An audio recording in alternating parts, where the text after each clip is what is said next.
शुक्रवार के दिन माँ संतोषी का व्रत पूजन किया जाता है। इस पूजन के दौरान माता की आरती, पूजा तथा अंत में माता की कथा सुनी जाती है। आइए शुक्रवार के दिन की जाने वाली संतोषी माता की व्रत कथा शुरू करते हैं। एक बुढ़िया थी, उसके 7 बेटे थे। 6 कमाने वाले थे जबकि एक निकम्मा था। बुढ़िया 6 बेटों की रसोई बनाती, उन्हें भोजन कराती और उनकी थाली में जो भी जूठा बच जाता वह 7वें लड़के को दे देती थी। एक दिन वह पत्नी से बोला, देखो मेरी माँ मुझे कितना प्रेम करती है। उसकी पत्नी बोली, क्यों नहीं, सबका जूठा जो तुमको खिलाती है। वह बोला, ऐसा नहीं हो सकता, मैं जब तक अपनी आंखों से न देख लूं मैं नहीं मानूंगा। बहू हंसकर बोली, देख लोगे तब तो मानोगे। एक दिन कुछ त्योहार था घर में 7 प्रकार के भोजन बनाए गए, चूरमे के लड्डू भी बने। वह उस बात से परेशान था। उस बात को जांचने के लिए उसने सिर दर्द का बहाना बनाकर पतला वस्त्र सिर पर ओढ़कर रसोई में सो गया। वह कपड़े में से सब देख रहा था। 6 भाई भोजन करने आए। उसने देखा माँ ने उनके लिए सुंदर आसन बिछाया है, विभिन्न प्रकार की रसोई बनाई है और आग्रह करके उन्हें वहाँ बिठाया। वह देखता रहा। 6 भोजन कर कर चले गए। तब माँ ने उनकी झूठी थालियों में से लड्डू के टुकड़े उठाए और एक बड़ा लड्डू बनाया। जूठन साफ करके बुढ़िया माँ ने उस 7वें बेटे को पुकारा, बेटा 6 भाई भोजन कर गए हैं, अब तू बाकी है, उठकर खा ले। वह कहने लगा, माँ मुझे भोजन नहीं करना, मैं परदेश जा रहा हूँ। माँ ने कहा, कल जाता हो जा, आज जा। वह बोला, हाँ हाँ आज ही जा रहा हूँ। यह कहकर वह घर से निकल गया। अब बेटा को उसकी पत्नी की याद आई। वह गौशाला में कंडे थाप रही थी। वहां जाकर बोला, हम जावे परदेश आवेंगे कुछ काल, तुम रहिए संतोष से धर्म आपनो पाल। वह बोली, जाओ पिया आनंद से हमारो सोच हटाए, राम भरोसे हम रहें ईश्वर तुम्हें सहाय। 2 निशानी आपन देख धरूं मैं धीर, सुधी मति हमारी बिसारियो रखियो मन गंभीर। वह बोला, मेरे पास तो कुछ नहीं, यह अंगूठी है, ले लो, और मुझे अपनी कुछ निशानी दे दी। वह बोली, मेरे पास क्या है, यह गोबर भरा हाथ। यह कहकर उसकी पीठ पर गोबर के हाथ की थाप मार दी। वह चल दिया। चलते चलते वह दूर देश पहुंचा। वहां जाकर एक साहूकार की दुकान पर नौकरी पे रख लिया।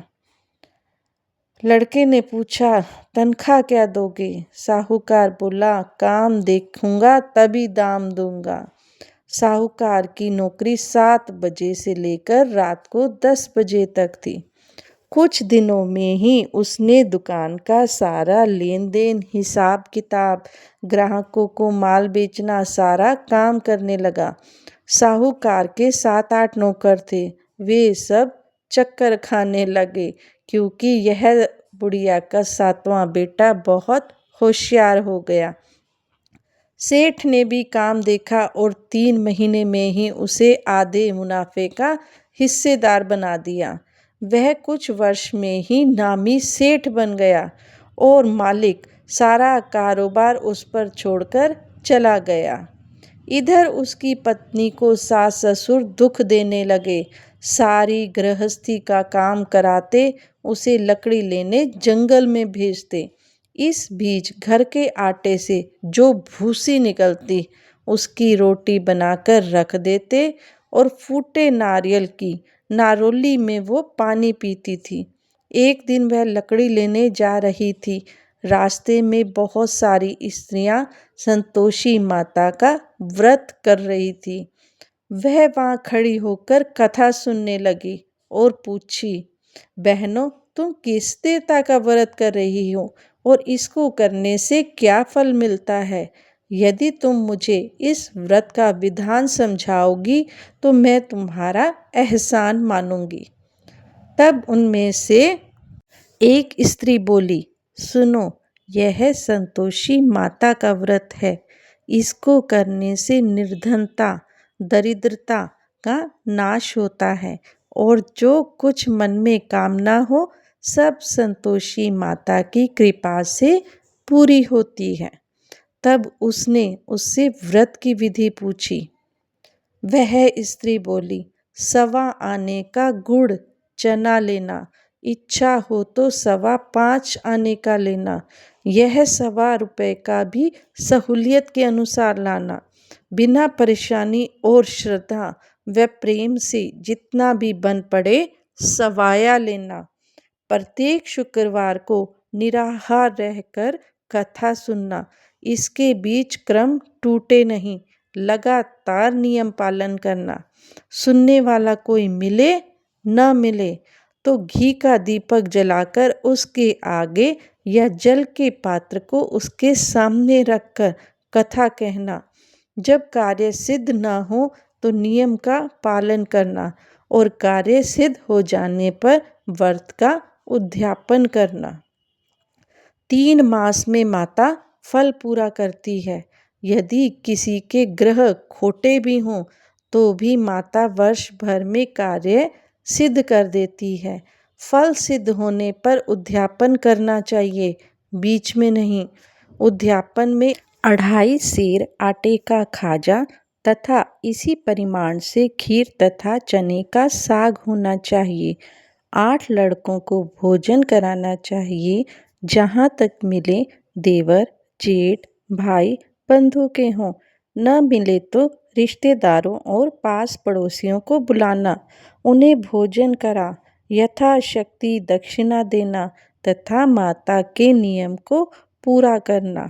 उस दिन घर में खटाई न खाना। यह सुन बुढ़िया के लड़के की बहू चल दी। रास्ते में लकड़ी के बोझ को बेच दिया और उन पैसों से गुड़ चना ले आई।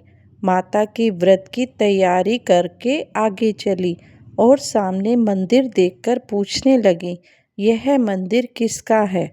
सब कहने लगे, संतोषी माता का मंदिर है।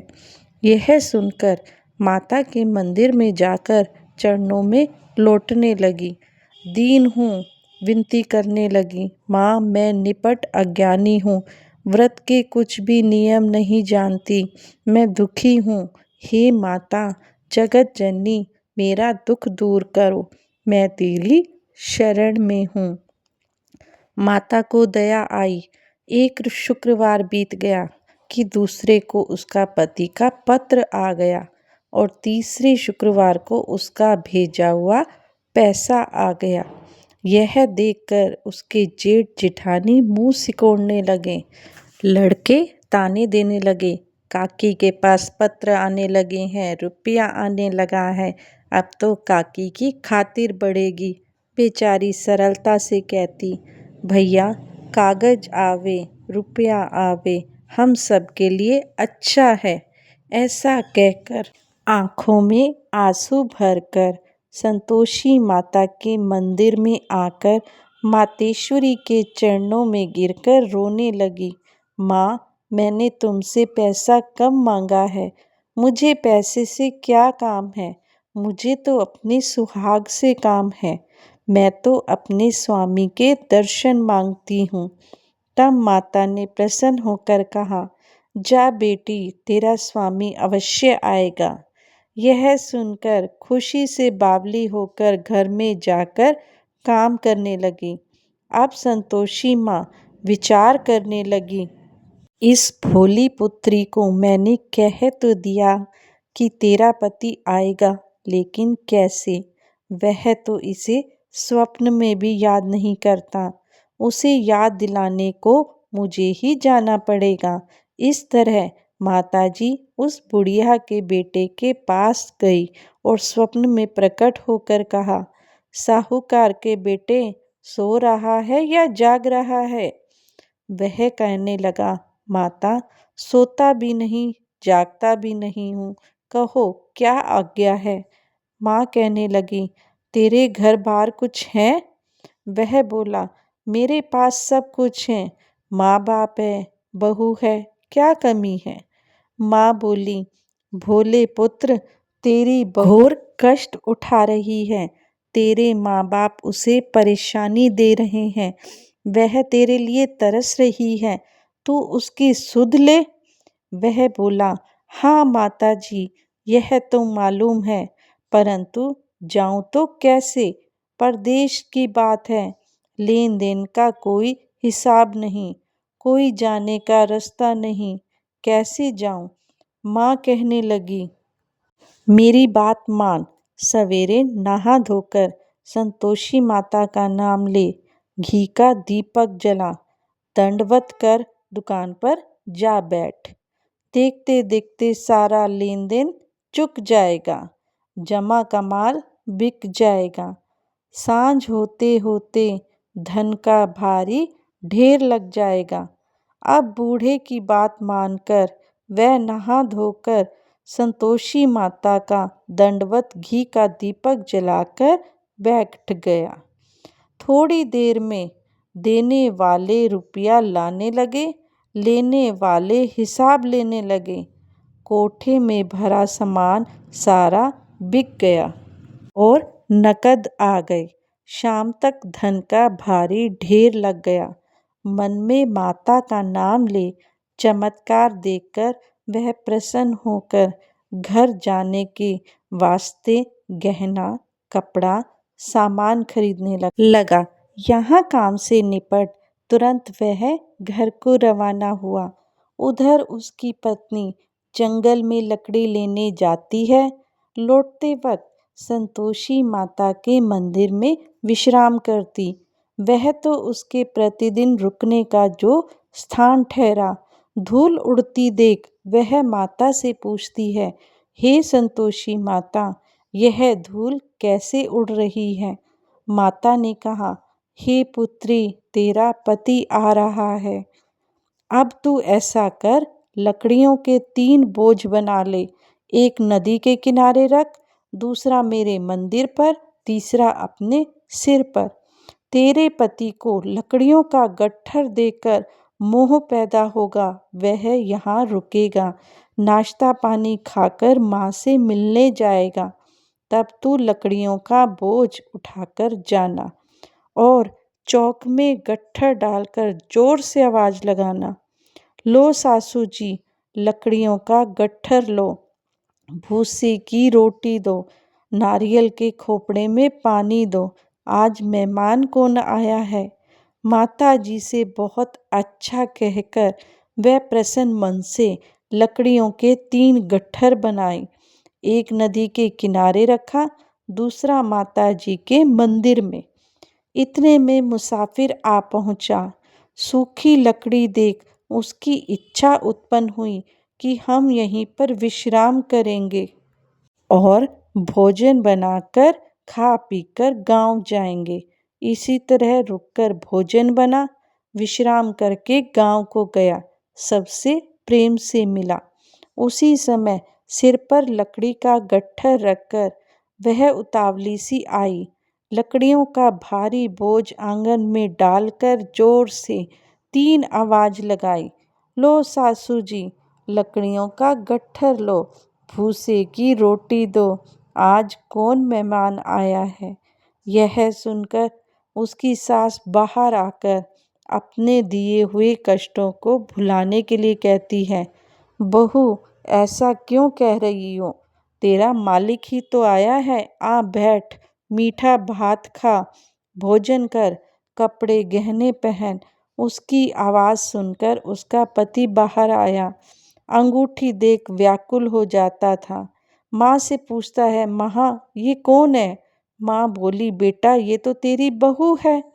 जब से तू गया है तब से सारे गांव में भटकती फिरती है, घर का काम काज कुछ नहीं करती, चार पहर आकर खाकर चली जाती है। वह बोला, ठीक है माँ, मैंने इसे भी देखा और तुम्हें भी। अब तुम्हारे दूसरे घर का ताली चाबी दो, जिसमें मैं रहूँगा। माँ बोली, ठीक है, जैसे तेरी मर्जी। तब वह दूसरे मकान की तीसरी मंजिल का कमरा खोल सारा सामान वहाँ ले गया। एक दिन में राजा के महल जैसा ठाठ बाट बन गया। अब क्या था, बहुत सुख भोगने लगी। इतने में शुक्रवार आया। उसने पति से कहा, मुझे संतोषी माता के व्रत का उद्यापन करना है। पति बोला, खुशी से करो। वह उद्यापन की तैयारी करने लगी। जेठानी के लड़कों को भोजन के लिए कहने गई। उन्होंने मंजूर किया। जेठानी ने अपने बच्चों को सिखाया, भोजन के समय खटाई जरूर मांगना, जिससे उसका उद्यापन ना हो। लड़के जीमने आए और खीर खाना पेट भर कर खाया, परंतु बाद में खाते ही कहने लगे, हमें खटाई दो, खीर खाना हमको अच्छा नहीं लगता। वह कहने लगी, भाई, खटाई किसी को नहीं दी जाएगी, यह तो संतोषी माता का प्रसाद है। लड़के उठ खड़े हुए, बोले, पैसा लाओ। भोली बहू तो कुछ जानती नहीं थी, उसने उन्हें पैसे दे दिए। लड़के उसी समय हट करके इमली खटाई ले आए और खाने लगे। यह देखकर बहू पर माताजी ने क्रोध किया। राजा के दूत उसके पति को पकड़ कर ले गए। जेठ जेठानी मन माने वचन कहने लगे, लूट लूट कर धन इकट्ठा किया है, अब सच मालूम पड़ जाएगा जब जेल की मार सहेगा। बहू से यह सब कुछ सहन नहीं हुआ। रोती हुई वह संतोषी माता के मंदिर गई और कहने लगी, हे संतोषी माता, तुमने क्या किया? हंसाकर अब भक्तों को रुलाने लगी। माता बोली, बेटी, तूने उद्यापन करके मेरा व्रत भंग किया है। वह कहने लगी, माता, मैंने कुछ अपराध किया है, मैंने तो भूल से लड़कों को पैसे दे दिए, मुझे क्षमा करो, मैं फिर से तुम्हारा उद्यापन करूंगी। माँ बोली, अब भूल मत करना। वह बोली, अब भूल नहीं होगी। अब बतलाओ वे कैसे आएंगे? माँ बोली, जा पुत्री, तेरा पति तुझे रास्ते में आता हुआ मिलेगा। वह निकली, राह में उसका पति उसे मिल गया। उसने पूछा, कहाँ गए थे? वह कहने लगा, इतना धन जो कमाया है उसका टैक्स राजा ने मांगा था, वह भरने गया था। वह प्रसन्न होकर बोली, भला हुआ, अब घर को चलो। कुछ दिन बाद फिर शुक्रवार आया। वह बोली, मुझे फिर से माता का उद्यापन करना है। पति ने कहा, करो। बहू फिर जेठ के लड़कों को भोजन कहने के लिए गई। जेठानी ने एक दो बातें सुनाई और सब लड़कों को सिखाने लगी, तुम सब लोग पहले की तरह ही खटाई मांगना। लड़के भोजन से पहले कहने लगे, हमें खीर नहीं खानी, हमारा जी बिगड़ता है, कुछ खटाई खाने को दो। वह बोली, खटाई किसी को नहीं मिलेगी, आना हो तो आओ। वह ब्राह्मण के लड़के लाकर भोजन कराने लगी। यथाशक्ति दक्षिणा की जगह एक एक फल उन्हें दिया। संतोषी माता अब प्रसन्न हुई। माता की कृपा होते ही 9वें मास में उसके घर चंद्रमा के समान सुंदर पुत्र पैदा हुआ। पुत्र को पाकर प्रतिदिन वह संतोषी माता के मंदिर जाने लगी। माँ ने सोचा, यह रोज आती है, आज क्यों ना मैं ही इसके घर चलूं। यह विचार कर संतोषी माता ने एक भयानक सा रूप बनाया। गुड़ चने से सना हुआ मुख, ऊपर सूंड के समान होंठ, उस पर मक्खियां भिन भिन कर रही थी।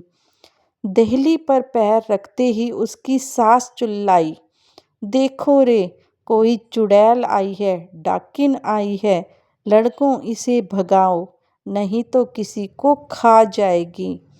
जेठानी के लड़के उसे भगाने लगे, चिल्लाकर खिड़कियां बंद करने लगे। बहू रोशनदान में से सब देख रही थी।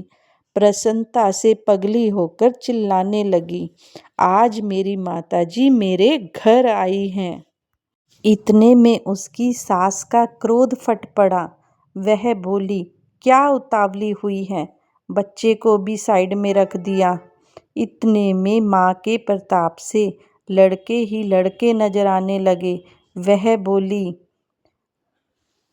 माँ, मैं जिसका व्रत करती हूँ यह वह संतोषी माता है। सबने माताजी के चरण पकड़ लिए और विनती करके कहने लगे, हे संतोषी माता, हम मूर्ख अज्ञानी हैं, तुम्हारे व्रत की विधि हम नहीं जानते। व्रत भंग करके हमने बहुत बड़ा अपराध किया है। जग माता, आप हमारा अपराध क्षमा करो। इस प्रकार माता बहुत प्रसन्न हुई और उन्होंने सभी बहुओं को प्रसन्न होकर जैसा फल दिया वैसा ही संतोषी माता आप सभी को भी देगी। जो इस कथा को पढ़ेगा, सुनेगा, उसका मनोरथ अवश्य ही पूर्ण होगा। बोलो संतोषी माता की जय। अगर आपको मेरा ये वीडियो अच्छा लगा हो तो लाइक, सब्सक्राइब और शेयर अवश्य करें। धन्यवाद।